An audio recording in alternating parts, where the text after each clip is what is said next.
Hello everyone, welcome to our channel Target Study Point. मैं Neha Pandey. The topic is molecular orbital theory. ये short में MOT के नाम से भी आ जाता है, जिसको हम हिंदी में आणविक कक्षक सिद्धांत बोलते हैं. काफ़ी इंपॉर्टेंट टॉपिक है ये. तो इसके पहले मैं कुछ आपको पॉइंट्स क्लियर कर देती हूँ, उसके बाद मैं एग्जांपल देके समझाऊंगी तो काफ़ी समझ में आएगा आप लोगों को. तो इसके जो पॉइंट्स है बारी बारी से पहले मैं आपको बता देती हूँ. तो जैसे कि मॉलिकुलर ऑर्बिटल थ्योरी, तो मॉलिकुलर ऑर्बिटल से मतलब है कि मॉलिक्यूल के ऑर्बिटल्स की ये थ्योरी है. तो सबसे पहला पॉइंट जो दिया हुआ है वो ये दिया हुआ है कि जो एटॉमिक ऑर्बिटल्स होते हैं, मतलब atomic orbital of atoms combine to generate new type of orbitals known as molecular orbital. मतलब पहले पॉइंट में ये समझाया गया है कि जो एटॉमिक ऑर्बिटल्स होते हैं, मतलब एटम के जो ऑर्बिटल होते हैं वो कंबाइन होके, मतलब संयुक्त होकर जो ऑर्बिटल बनाते हैं उनको हम बोलते हैं मॉलिकुलर ऑर्बिटल.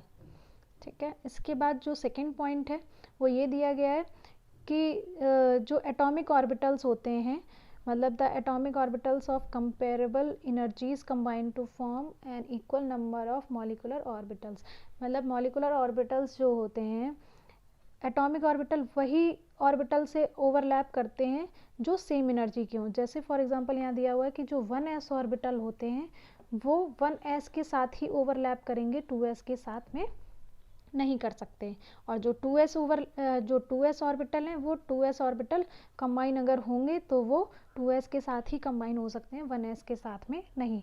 मतलब यहाँ कहने का मतलब ये है कि जो एटॉमिक ऑर्बिटल होते हैं, मतलब परमाणुविक कक्षक जो होते हैं, वो हमेशा सेम एनर्जी वाले ऑर्बिटल के साथ में ही अतिव्यापन यानी कि ओवरलैप करते हैं. उसके बाद जो थर्ड पॉइंट दिया हुआ है वो ये दिया है, the number of molecular orbitals form is equal to the number of combining atomic orbitals. मतलब जितने एटॉमिक ऑर्बिटल्स आपस में कंबाइन होंगे उतने ही न्यू ऑर्बिटल फॉर्म होंगे. मतलब अगर 2 ऑर्बिटल कंबाइन हो रहे हैं तो 2 ही न्यू मॉलिकुलर ऑर्बिटल बनेंगे. मतलब जितने कक्षक आपस में जुड़ेंगे उतने ही नए कक्षक बनेंगे. उसके बाद फोर्थ पॉइंट इसी से रिलेटेड है. 2 atomic orbitals combine to form 2 molecular orbitals. मतलब 2 एटॉमिक ऑर्बिटल यानी कि 2 परमाणुविक कक्षक आपस में कंबाइन होके 2 ही मॉलिकुलर ऑर्बिटल बनाएंगे, जिसमें से एक होगा बॉन्डिंग मॉलिकुलर ऑर्बिटल और एक होगा एंटी बॉन्डिंग मॉलिकुलर ऑर्बिटल. मतलब जो 2 नए ऑर्बिटल बन रहे हैं, 2 एटॉमिक ऑर्बिटल कंबाइन होके 2 नए जो मॉलिकुलर ऑर्बिटल बना रहे हैं, उनमें से एक को हम बॉन्डिंग मॉलिकुलर ऑर्बिटल बोलेंगे और जो दूसरा होगा उसको हम एंटी बॉन्डिंग मॉलिकुलर ऑर्बिटल बोलेंगे. हिंदी में इसको हम बंधित कक्षक बोलते हैं, बंधित आणविक कक्षक, और इनको हम प्रतिबंधित आणविक कक्षक बोलते हैं. उसके बाद जो नेक्स्ट पॉइंट है, the bonding molecular orbitals are represented by sigma and pi and anti bonding molecular orbitals are represented by sigma star and pi star. मतलब जो बॉन्डिंग मॉलिकुलर ऑर्बिटल्स होते हैं उनको हम सिग्मा या फिर पाई से रिप्रेजेंट करते हैं. मतलब अगर सिग्मा बॉन्ड बन रहा होगा तो हम सिग्मा से रिप्रेजेंट करेंगे, और अगर पाई बॉन्ड बन रहा होगा तो हम उसको पाई बॉन्ड से रिप्रेजेंट करेंगे. और जो एंटी बॉन्डिंग मॉलिकुलर ऑर्बिटल्स होते हैं उनको हम सिग्मा स्टार या फिर पाई स्टार से रिप्रेजेंट करते हैं. उसके बाद जो लास्ट पॉइंट है कि electrons are filled in molecular orbitals according to aufbau principle, Pauli exclusion law and Hund's rule. मतलब जो इलेक्ट्रॉन की फिलिंग, जैसे हम ऑर्बिटल्स के अंदर इलेक्ट्रॉन फिल करते हैं इन्हीं रूल के अकॉर्डिंग, उसी तरीके से हम जो मॉलिकुलर ऑर्बिटल बन रहे हैं उनमें भी इलेक्ट्रॉन की फिलिंग इन्हीं रूल के अकॉर्डिंग ही करते हैं. तो इसके लिए अभी ये आपको मैंने पॉइंट बताए हैं तो थोड़ा कम समझ में आया होगा. इसको मैं आपको और एग्जाम्पल दे के बताती हूँ तो और आपको क्लियर हो जाएगा. जैसे हमने सबसे पहले एक छोटा एग्जाम्पल H2 का ले लिया, हाइड्रोजन मॉलिक्यूल. तो हाइड्रोजन मॉलिक्यूल के लिए हमें ये मॉलिकुलर ऑर्बिटल थ्योरी जो है वो पूरी एक्सप्लेन करनी है. तो किस तरीके से करती है कि यहाँ पे हमने क्या करना है, दोनों तरफ पहले एक एक हाइड्रोजन लिख लेना है, क्योंकि H2 मॉलिक्यूल है यानी कि 2 हाइड्रोजन एटम मिलके H2 मॉलिक्यूल बनाते हैं. तो जो हाइड्रोजन है इसका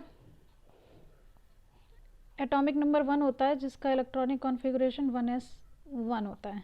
तो इसका इलेक्ट्रॉनिक कॉन्फ़िगरेशन 1s1 है और यहाँ पे भी 1s1 है. तो 1s1 है, इसका मतलब कि दोनों तरफ जो ऑर्बिटल हैं वो s ऑर्बिटल हैं, इधर भी s ऑर्बिटल है और इधर भी s ऑर्बिटल। जैसा कि आप सभी लोग जानते हैं कि जो s ऑर्बिटल होता है उसमें सिर्फ एक ही सबशेल होती है, ठीक है। तो यहाँ पे एक ही ऑर्बिटल है। तो यहाँ पे जैसे कि आपको मैंने थ्योरी में सबसे पहला पॉइंट क्या बताया था कि एटम के ऑर्बिटल, तो ये एटम के ऑर्बिटल हैं। एटम के ऑर्बिटल कंबाइन होके बनाते हैं मॉलिक्यूलर ऑर्बिटल। तो यहाँ पे जो है ये एटम के ऑर्बिटल हैं और इनसे जो मिलके बनेंगे वो बनेंगे, जो बीच में मैं ऑर्बिटल बनाने जा रही हूँ वो होंगे मॉलिक्यूलर ऑर्बिटल, ठीक है। सेकेंड पॉइंट ये दिया हुआ था कि जो सेम एनर्जी वाले ऑर्बिटल होंगे वही आपस में ओवरलैप कर सकते हैं। तो यहाँ पे जैसे कि दिया हुआ है कि 1s और इधर भी 1s, ऐसा नहीं है कि एक तरफ 1s है और दूसरी तरफ 2s है। तो सेम एनर्जी वाले ऑर्बिटल ही आपस में ओवरलैप कर सकते हैं। थर्ड पॉइंट ये दिया हुआ था कि जितने ऑर्बिटल कंबाइन होंगे उतने ही ऑर्बिटल बनेंगे। तो जैसे कि आप यहाँ पे देख रहे हो कि 2 ऑर्बिटल कंबाइन हो रहे हैं, तो यानी कि 2 ही ऑर्बिटल बनेंगे। जो ये मॉलिक्यूलर ऑर्बिटल है, मतलब 2 एटॉमिक ऑर्बिटल कंबाइन हुए और दो ही मॉलिक्यूलर ऑर्बिटल बनेंगे। इसके बाद जो नेक्स्ट पॉइंट था वो ये था कि जो अगर 2 ऑर्बिटल मिक्स हो रहे हैं तो 2 ही मॉलिक्यूलर ऑर्बिटल बनेंगे, जिसमें से एक होगा bonding orbital, bonding molecular orbital. Bonding molecular orbital, ये जो नीचे वाला ऑर्बिटल है इसको हम बॉन्डिंग मॉलिक्यूलर ऑर्बिटल बोलेंगे, और ये जो ऊपर वाले ऑर्बिटल हैं इसको हम एंटी बॉन्डिंग मॉलिक्यूलर ऑर्बिटल बोलेंगे, क्योंकि जो बॉन्डिंग मॉलिक्यूलर ऑर्बिटल है इनकी एनर्जी कम होती है इसके कंपेयर में। तो और बॉन्डिंग में बॉन्डिंग वाले इलेक्ट्रॉन जो बॉन्डिंग कर रहे होते हैं इलेक्ट्रॉन वो बॉन्डिंग ऑर्बिटल्स में ही रहते हैं। तो यहाँ पे एक होगा बॉन्डिंग ऑर्बिटल और एक होगा एंटी बॉन्डिंग ऑर्बिटल, मतलब एक होगा बंधित कक्षक और एक होगा प्रतिबंधित कक्षक, ठीक है। इसके बाद जो नेक्स्ट पॉइंट ये सामने ही दिया हुआ है आपके कि जो बॉन्डिंग ऑर्बिटल होते हैं उनको हम रिप्रेजेंट करते हैं सिग्मा या फिर पाई से, और जो एंटी बॉन्डिंग होते हैं उनको हम सिग्मा स्टार या फिर पाई स्टार से। तो यहाँ पे जैसे कि आपने सिग्मा बॉन्ड और पाई बॉन्ड जब पढ़ा था तो आपको पता है कि जो एस ओवरलैपिंग होती है उससे जो बॉन्ड बनता है वो होता है सिग्मा, तो इसलिए हम इसको सिग्मा से रिप्रेजेंट करेंगे। और जो एंटी बॉन्डिंग ऑर्बिटल है उसको हम सिग्मा स्टार लगा देंगे, तो ये सिग्मा एंटी बॉन्डिंग। तो यहाँ पे ऑर्बिटल कौन से थे 1s, तो यहाँ पे हम 1s लिख देंगे। इसके बाद दोनों में एक एक इलेक्ट्रॉन है तो हम दोनों में एक एक इलेक्ट्रॉन भी फिल कर देंगे। इलेक्ट्रॉन भरने के जो रूल होते हैं वो अफवाह प्रिंसिपल, पाउली एक्सक्लूजन लॉ और हुंस रूल के हिसाब से ही भरे जाते हैं। और दूसरी बात और कि जो बॉन्डिंग ऑर्बिटल हैं ये पहले जब कंप्लीट हो जाते हैं तब उसके बाद ऊपर के ऑर्बिटल जो एंटी बॉन्डिंग है वो फिल किए जाते हैं। तो यहाँ पे सबसे पहले क्या है कि जो बॉन्डिंग ऑर्बिटल हैं उनमें इलेक्ट्रॉन भर जाएंगे। तो यहाँ पे एक इलेक्ट्रॉन इस एटम के पास है, एक इलेक्ट्रॉन इस एटम के पास है, टोटल 2 इलेक्ट्रॉन है, तो यहाँ पे 2 इलेक्ट्रॉन फिल हो जाएंगे। अब ऊपर का कोई इलेक्ट्रॉन बचा नहीं है तो ये ऊपर का जो ऑर्बिटल है वो खाली रहेगा, और यहाँ पे हम लिख देंगे इसका सिग्मा 1s2।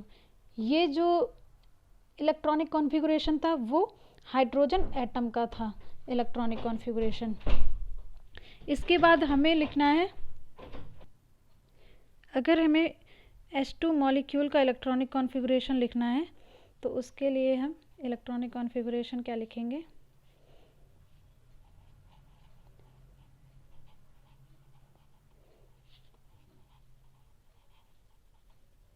मतलब H2 मॉलिक्यूल का जो इलेक्ट्रॉनिक विन्यास है, तो ये जो मॉलिक्यूलर ऑर्बिटल बन रहे हैं वही इलेक्ट्रॉनिक कॉन्फ़िगरेशन जो है वो मॉलिक्यूल का इलेक्ट्रॉनिक कॉन्फ़िगरेशन होता है। ये एटम का इलेक्ट्रॉनिक कॉन्फ़िगरेशन है, ये एटम का इलेक्ट्रॉनिक कॉन्फ़िगरेशन, और ये मॉलिक्यूल का इलेक्ट्रॉनिक कॉन्फ़िगरेशन। तो H2 मॉलिक्यूल का इलेक्ट्रॉनिक कॉन्फ़िगरेशन हो गया सिग्मा 1s2।